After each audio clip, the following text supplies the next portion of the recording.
श्री राधे राधे। भक्तों, प्रभु से जितना ज्यादा अपनापन हो उतना ही कल्याण होता है। बहुत ज्यादा अपनापन होना चाहिए प्रभु से। आप श्रवण कर रहे थे श्री गौरांग की महिमा कि बड़े से बड़े राजा, बड़े से बड़े ज्ञानी उन लोगों को अपने से अच्छा मान रहे थे जो किसी भी सांसारिक विशेषता से युक्त नहीं थे, लेकिन गौरांग के चरणों के प्रेमी थे। जब नवद्वीप के प्रेमी भक्त लोग पहुंचे हैं जगन्नाथपुरी,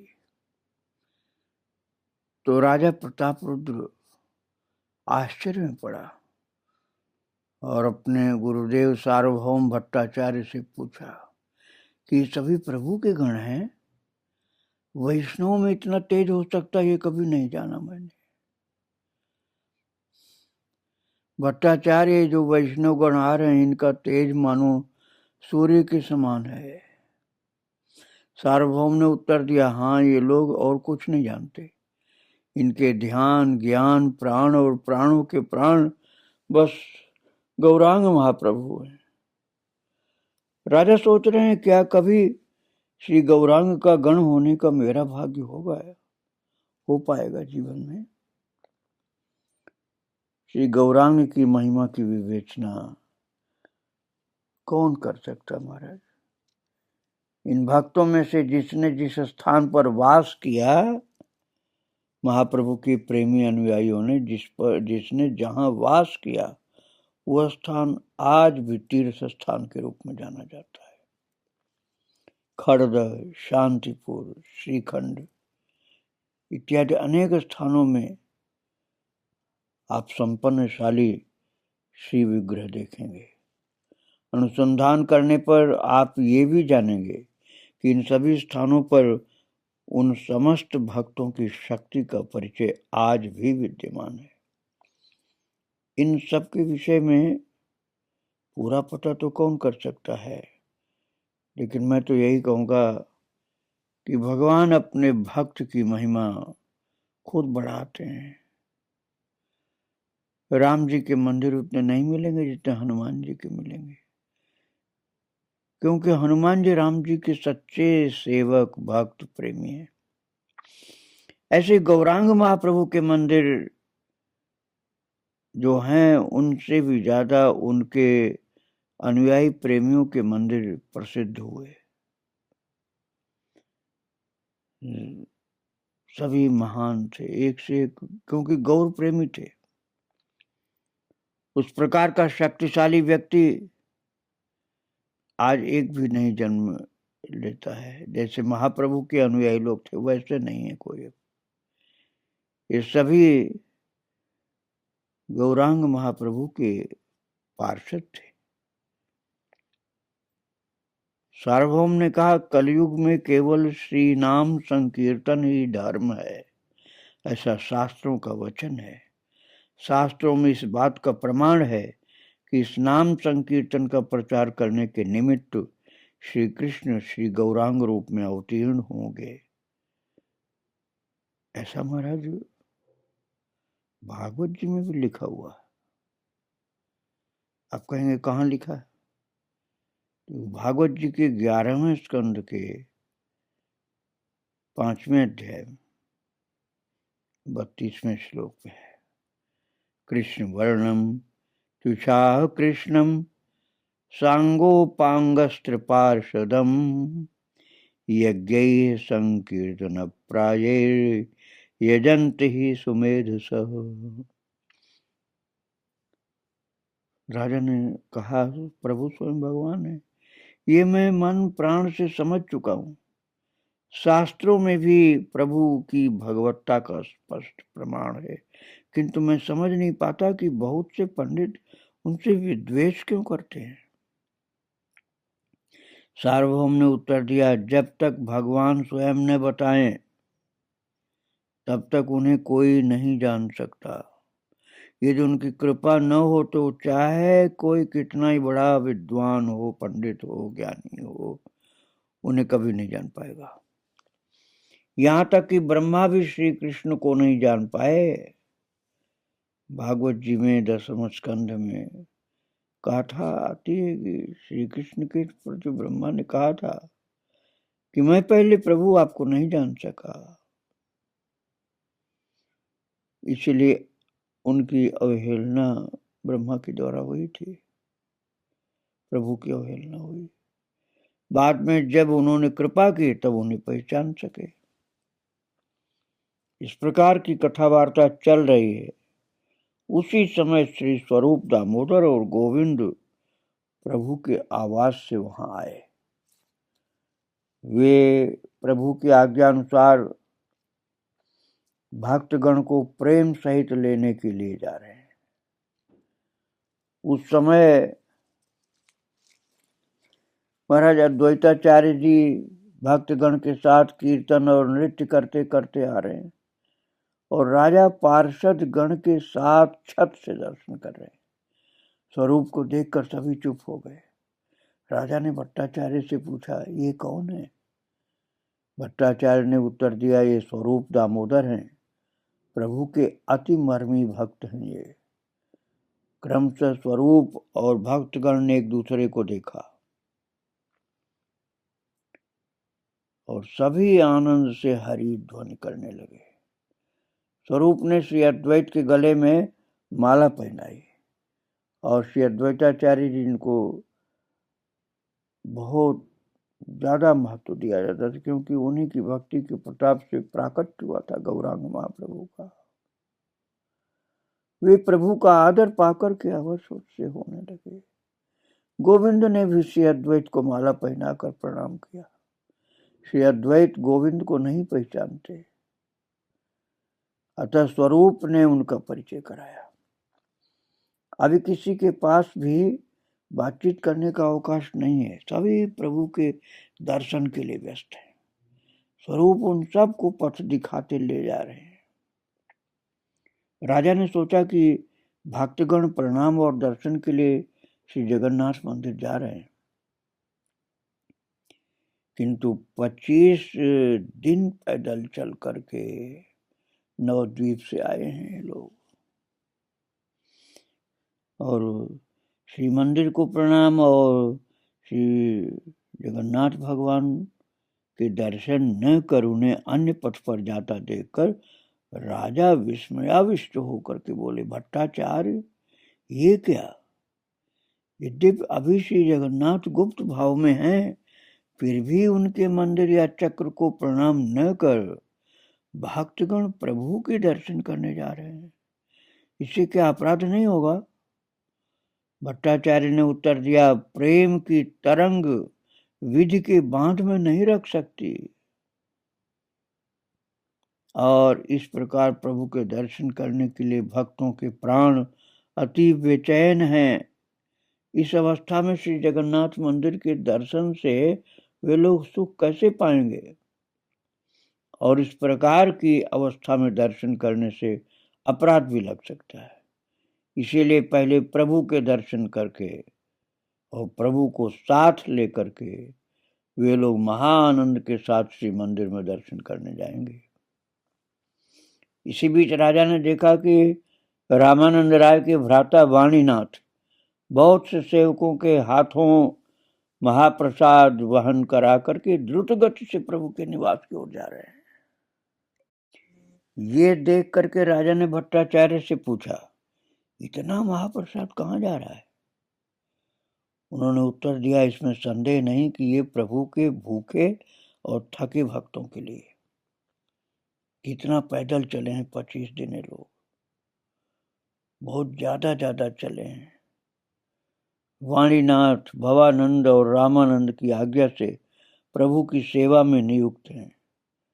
वे निश्चित रूप से प्रभु का संकेत पाकर ये प्रसाद ले जा रहे हैं। इससे राजा अति आश्चर्यचकित होकर पूछने लगे, क्या सच में यह महाप्रसाद भक्तगण के निमित्त जा रहा है? लोग तीर्थ स्थान पर आकर के छौर करवाते हैं, उपवास रखते हैं, और ये लोग तीर्थ स्थान पर आते ही महाप्रसाद ग्रहण करने बैठेंगे। भट्टाचार्य कुछ हंसकर बोले, महाराज, मैंने पहले ही कहा था कि प्रेम के धर्म में विधि का कोई स्थान नहीं होता है। शास्त्रों में अवश्य ही उपवास का उल्लेख है कि जिस दिन तीर्थ में आए उस दिन कुछ नहीं खाए, उपवास करे, परंतु भक्तगण शास्त्रों की परोक्ष आज्ञा का पालन करने के निमित्त भगवान की प्रत्यक्ष आज्ञा का उल्लंघन कैसे करेंगे, क्यों करेंगे? विशेष बात यह है कि भगवान स्वयं प्रसाद खिलाएंगे। ये तो विचार करिए कि स्वयं भगवान अपने हाथ से खिलाएंगे इनको प्रसाद। वे सम्मुख बैठेंगे, शायद वह अपने हाथों से परसने की भी सेवा करें। इतने सुंदर सौभाग्य का परित्याग कौन अभागा करेगा शास्त्र विधि का पालन करने के लिए? इसके अतिरिक्त जहां महाप्रसाद हो वहां उपवास हो ही नहीं सकता है। महाप्रसाद तो ग्रहण ही करना चाहिए। प्रभु ने मुझ पर कृपा करने से पूर्व मेरे मन की जड़ता को दूर किया। भोर बेला में बोल रहे हैं भट्टाचार्य जी राजा से कि जब मैं सो रहा था तभी प्रभु आए और मेरे हाथों में महाप्रसाद देकर खाने की आज्ञा दी। मैं तुरंत समझ गया कि प्रेम भक्ति का उच्छ्वास विधि के वश में नहीं है। राजा जो सुन रहे हैं और देख रहे हैं वो समस्त उनके लिए नूतन अनुभव है। शास्त्र की इन बातों पर कुछ सोचने के बाद राजा ने कहा, भट्टाचार्य, ये जो महाप्रभु के तेजस्वी भक्तगण जा रहे हैं, मुझे इनका परिचय दो। तब सार्वभौम ने गोपीनाथ की ओर देख करके कहा, भाई, मैं इनसे बहुतों को नहीं पहचानता, इनमें से बहुतों को नहीं पहचानता। तुम महाराज को हमारे प्रभु के भक्तों से परिचित करा दो और मुझे भी परिचित कराओ। तब राजा ने गोपीनाथ से जिज्ञासा की, जिनको माला पहनाई गई वे बड़े तेजस्वी महाजन कौन है? महाजन का मतलब व्यापारी मत समझ लेना कहीं। महाजन का मतलब महान पुरुष। जिनको माला पहनाई गई वे महान भक्त कौन है? गोपीनाथ ने उत्तर दिया, ये वैष्णव गण के राजा हैं, श्री अद्वैताचार्य नाम से प्रसिद्ध हैं। ये महाप्रभु के एक स्कंद हैं, दूसरे स्कंद नित्यानंद हैं, जो यहाँ पहले से ही हैं। तत्पश्चात गोपीनाथ ने बताया, श्री अद्वैताचार्य के पीछे जो जा रहे हैं वे श्रीवास हैं, उनकी बगल में आचार्य रत्न है। गोपीनाथ ने इस प्रकार क्रमशः वक्रेश्वर, पुरंदर आचार्य, गंगादास, शंकर, नारायण, हरिदास, वासुदेव दत्त, शिवानंद, गोविंद माधव, वासु, तीनों भाई, शुक्लांबर, श्रीधर, विजय, कुलीन राम के सत्यराज खान और रामानंद वसु, श्रीखंड के मुकुंद, चिरंजीव, सुलोचन आदि भक्तों का परिचय दिया। यद्यपि राजा ने प्रभु का दर्शन नहीं किया, फिर भी उनकी प्रत्येक रोमकूप में प्रभु प्रवेश कर चुके हैं। अब प्रभु उन्हें जरूर अपनाएंगे। उन्हें प्रभु की बातों के अतिरिक्त और कुछ भी अच्छा भी अब नहीं लगता है। प्रभु के गण उनके गण हैं, इसलिए उनके वास और संक्षिप्त परिचय उन्हें बहुत मधुर लग रहे हैं। राजा को जो अभी तक सामान्य जनता वो समझते थे, नवद्वीपवासी, अब उनको बड़े महान लग रहे हैं। एक एक का परिचय पूछ पूछ कर राजा आनंदित हो रहे हैं। राजा को लगा कि इन सब का जीवन जन्म सब सफल हो गया। ये महाप्रभु के सच्चे प्रेमी हैं, उनकी कृपा पात्र हैं, इसलिए राजा आनंद विभोर हैं। और प्रणाम कर रहे हैं। वो सबको दूर से दर्शन करते हुए प्रणाम कर रहे हैं। जैसे ही भक्तगण राजा के दृष्टिपथ से ओझल हुए, राजा अट्टालिका से नीचे उतरे और उन्होंने काशी मिश्र एवं परीक्षा महापात्र को कुछ कार्य करने की आज्ञा दी। ये लोग श्री मंदिर के ही नहीं, एक प्रकार से पूरी नगर के भी करता थे। राजा ने कहा, गौड़ देश से प्रभु के भक्तगण आए हैं, उन लोगों के रहने की व्यवस्था करनी होगी। साथ ही ध्यान रखना होगा कि उन लोगों को श्री मंदिर में कोई क्लेश न हो। राजा ने सोचा कि प्रभु सन्यासी हैं, उनको स्वयं के लिए कुछ प्रयोजन नहीं, किंतु अभी उनके 200 निजजन आए हुए हैं, अतः इस समय वे एक प्रकार से बड़े गृहस्थ हैं। यही सोचकर राजा ने कहा, तुम जाकर सर्वदा प्रभु की आज्ञा का पालन करना। वे श्रीमुख से कुछ नहीं कहेंगे, किंतु उनका मन समझकर समस्त कार्य करते रहना। वे लोग यह आज्ञा पालन करने के लिए आज्ञा पाते ही प्रभु के निकट चल दिए। और तब राजा ने उनको लक्ष्य करके कहा, तुम लोग जा करके प्रभु और भक्तों का मिलन देखो।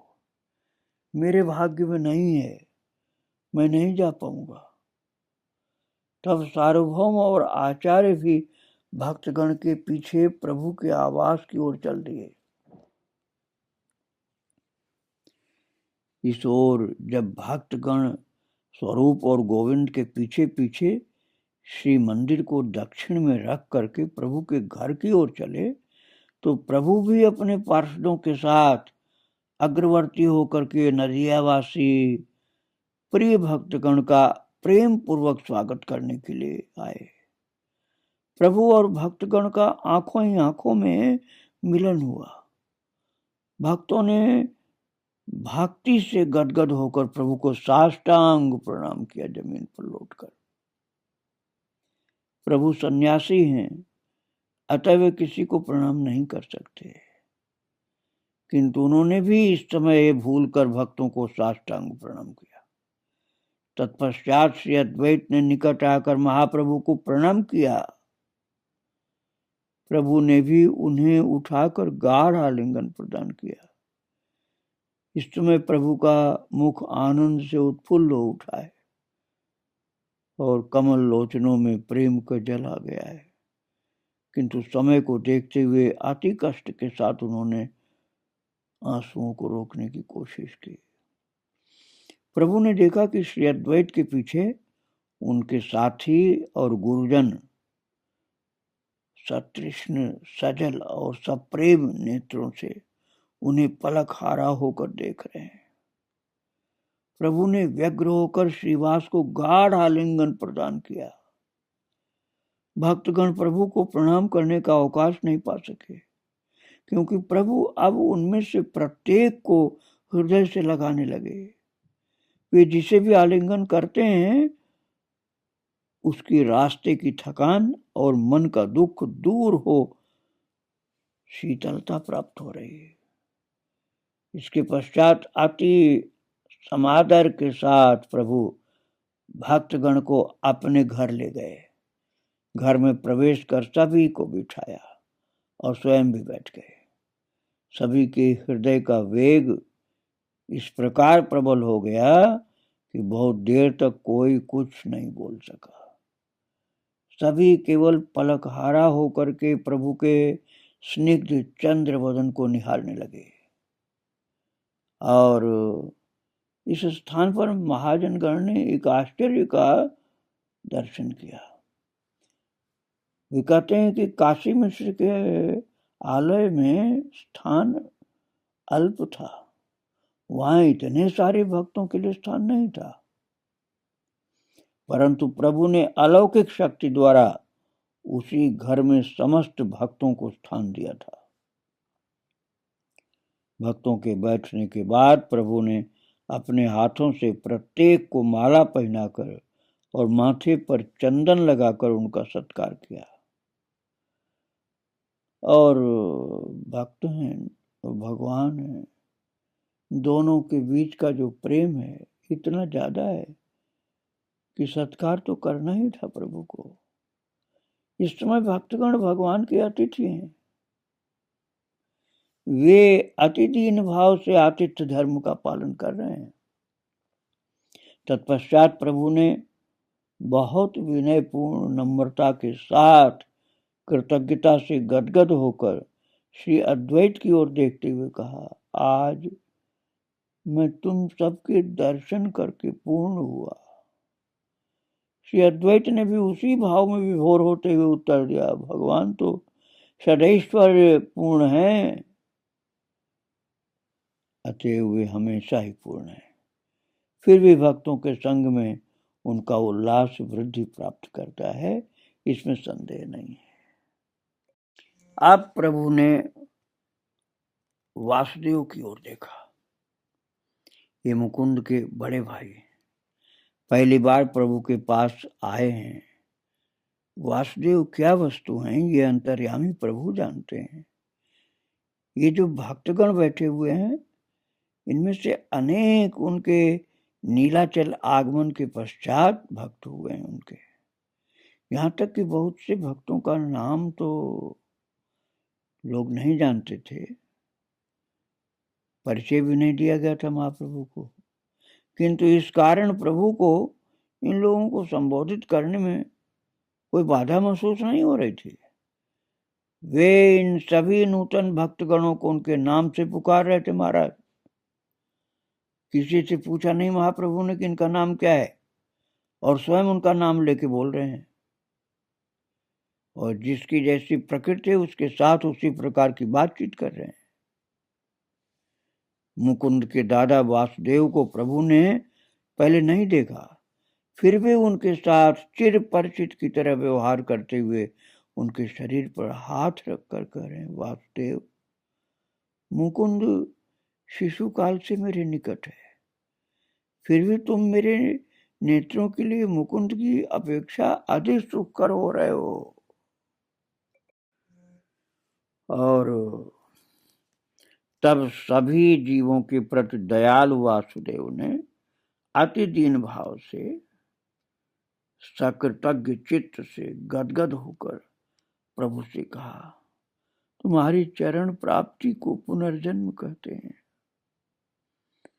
मुकुंद श्री पाद पद्म पहले ही प्राप्त कर चुके हैं, मैंने आज प्राप्त किया आपके चरणों का दर्शन, इसलिए मुकुंद मेरे ज्येष्ठ और मैं उनका कनिष्ठ हो गया हूं। विशेषतः मुकुंद प्रभु तुम्हारी कृपा पात्र हैं, इसलिए वे मेरे और सभी के पूज्य हैं। तत्पश्चात प्रभु ने वासुदेव से कहा, दक्षिण से मैं 2 अपूर्व ग्रंथ कृष्ण कर्णामृत और ब्रह्म संहिता लाया हूं, तुम उनकी नकल करवा लेना। ये दोनों ग्रंथ अब गौड़ मंडल में बड़ी संख्या में प्रचलित हो गए महाराज। कृष्ण कर्णामृत ग्रंथ लीला शुक अर्थात बिल्व मंगल ठाकुर की सृष्टि है। ये ग्रंथ प्रेमोन्माद की अवस्था में लिखा गया है, और जिन लोगों ने गौर लीला का मधुपान किया है वे ही इसे समझ सकेंगे। ये ग्रंथ जगत में गुप्त था, प्रकट नहीं था। श्री गौरांग की लीला की शक्ति से इसे जीवन मिला। इसके पश्चात प्रभु ने श्रीवास की ओर देख करके करुण स्वर में कहा, पंडित मैं तुम चारों भाइयों के निकट हमेशा के लिए बिका हुआ हूं। प्रभु ने श्रीवास को गौरव देते हुए बात कही। इसका एक भी अक्षर अलीक या अतिशयोक्ति, एक भी शब्द को आप नहीं कर सकते। प्रभु ने जितनी लीला अपने घर पर की उससे अनेक गुना ज्यादा श्रीवास के घर पर की थी प्रभु ने लीला। श्रीवास प्रभु की इस उक्ति से विशेष व्यथित होकर कहते हैं, प्रभु इस प्रकार की बात अब कभी मत कहिए, हम चारों भाई आपके चरणों में बिके हुए हैं। श्रीवास का ये कथन भी ठीक है, क्योंकि इस जगत में किसने नहीं सुना कि श्रीवासेर आंगनाय नाचे गोरा राय। श्रीवासेर आंगनाय नाचे गोरा राय, अर्थात श्रीवास के आंगन में गौरांग महाप्रभु नाचते हैं। इसके बाद प्रभु ने शिवानंद की ओर देखकर कहा, मैं अच्छी तरह जानता हूं मेरे प्रति तुम्हारा हमेशा ही बड़ा लगाव रहा है। प्रभु ये बात शिवानंद से कह सकते हैं। शिवानंद के ज्येष्ठ पुत्र ने श्याम सुंदर विग्रह स्थापित किया था। इस पर सेन महाशय ने पुत्र की भर्त्सना करते हुए कहा था, मैंने बहुत तपस्या करके काले को गौर किया है, तुमने फिर उन्हें गौर को काला कर दिया। अरे प्रभु के भक्तगण जब नवद्वीप से नीलाचल आगमन करते थे, तब शिवानंद ने न केवल उन सबको पाथेय दिया, वरन उन्हें किसी प्रकार का कष्ट न हो इसकी भी पूरी व्यवस्था करते थे। केवल इतना कहना ही पर्याप्त नहीं है महाराज, वे तो यही कहते थे मैं प्रभु का दर्शन करने जाऊंगा, और शिवानंद उसके पाथेय का भार अर्थात रास्ते की सारी व्यवस्था करते थे।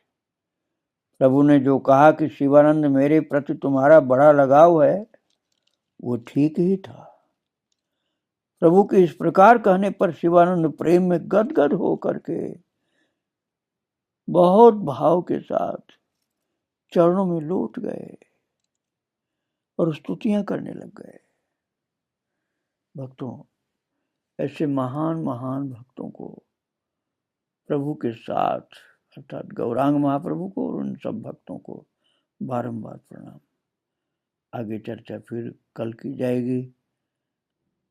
जय जय श्री राधे श्याम, जय जय श्री सीताराम। गौरांग महाप्रभु की जय। श्री राधे।